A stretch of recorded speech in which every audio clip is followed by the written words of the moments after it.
வணக்கம். என்னை ஆதரிக்கும் அனைத்து சகோதரர் மற்றும் சகோதரி அனைவருக்கும் வணக்கம். நீங்கள் எதிர்பார்க்கும் முக்கிய செய்தி தேர்தல் செய்தி. தேர்தல் செய்தி 5 மாநிலங்களுக்கு நடைபெறுகிறது. இது தமிழ்நாட்டில்தான் மிகப்பெரிய ஒரு முக்கியமான தேர்தல் செய்தியாக இருக்கும். Tamil Nadu election will be conducted April 23. ADMK alliance எல்லா தொகுதி உடன்பாடு முடிஞ்சு எடப்பாடி அவர்கள் கிட்டத்தட்ட 150 தொகுதிகள் வேட்பாளர் அறிவித்தார். இப்போ ஸ்டாலின் இப்போ தான் தொகுதி பங்கீடு முடிச்சிருக்கிறார். இனிமேல் அவரும் வேட்பாளரை அறிவிக்க உள்ளார். இப்போ எடப்பாடி மீதி உள்ள தொகுதியும் அடுக்கிவிட்டுள்ளார். இப்போது தேர்தலுடைய பிரச்சாரமும் ஏப்ரல் தேதியிலிருந்து 2ஆம் கட்ட பிரச்சாரமும் தேர்தல் அறிக்கை அதிமுக தலைமையகத்திலிருந்து வெளியிடப்பட்டிருக்கிறது. மக்களே, நீங்கள் புரிந்து கொள்ளுங்கள். உங்களுடைய பொன்னான வாக்குகளை ஒன் ஓட் ஒன் வேல்யூ, யாருக்கும் விலை போயிடாமல் உங்கள் ஓட்டை சிந்தித்து செயல்படுவீர். இதுதான் முக்கியமான ஒன்று. நேற்று கூட நான் ஒருத்தர் பேசிகிட்டே இருக்கும்போது அவர் சொல்கிறார், உங்கள் கட்சி எப்போ ஆட்சிக்கு வருதுன்னு ஒரு டிஎம்கே ஒரு மெம்பரை பார்த்து சொல்கிறார்.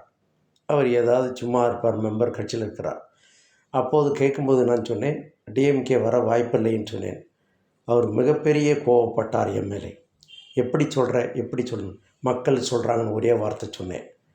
மக்கள் ஒப்பீனியன் தான் திரும்ப யார் வரணும் வரக்கூடாதுன்னு சொல்லி திரும்ப என்னை ஃபாலோ பண்ணார். அவர் தண்ணி போட்டிருக்காரா என்னான்னு தெரியாது. ஏன் இதை சொல்லுகின்றேன் என்றால், அராஜக பேர் வழிதான் திமுக எப்பயுமே.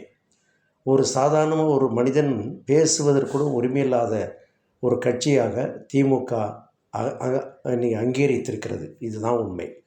அதுதான் சென்சார்ஷிப்பு கண்ட்ரோல் பண்ணி எல்லாமே பண்ணிக்கிட்டு இருக்கிறாங்க. இப்போது நான் சாதாரணமாக சொன்னேன், வரது வாய்ப்பு கம்மி, மக்கள் முடிவு பண்ணன்னு சொன்னால் அது என்ன அர்த்தம்?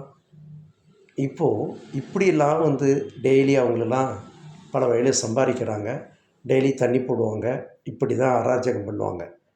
இப்படி ஒரு கம்யூனிட்டி தான் டிஎம்கே மோஸ்ட்லி சப்போர்ட்டு. அது மட்டும் தெரிஞ்சுக்குங்க. இப்போது அதெல்லாம் நீங்கள் சீர்தூக்கி பார்க்கணும். ஒரு சில கம்யூனிட்டிகள் ஓட்டு போட்டு வெற்றி பெற்றுட்டு அந்த கம்யூனிட்டி மட்டும் பலனடைதா? கிடையாது. ஒரு அரசாங்கம் என்பது எல்லாருக்கும் உகந்த அரசாங்கமாக இருக்கணும். அவங்கள அதை வச்சே பொழப்பு நடத்துகிறாங்க. இப்படி இருக்கிறது எனக்கு கொஞ்சம் கூட பிடிக்கல. மக்களை நீங்கள் தான் சிந்தித்து செயல்படணும்.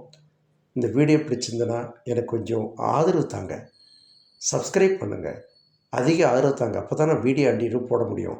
நன்றி. மீண்டும் ஒரு வீடியோ சொல்லிக்கிறேன். எடப்பாடி அடுத்த சிஎம்.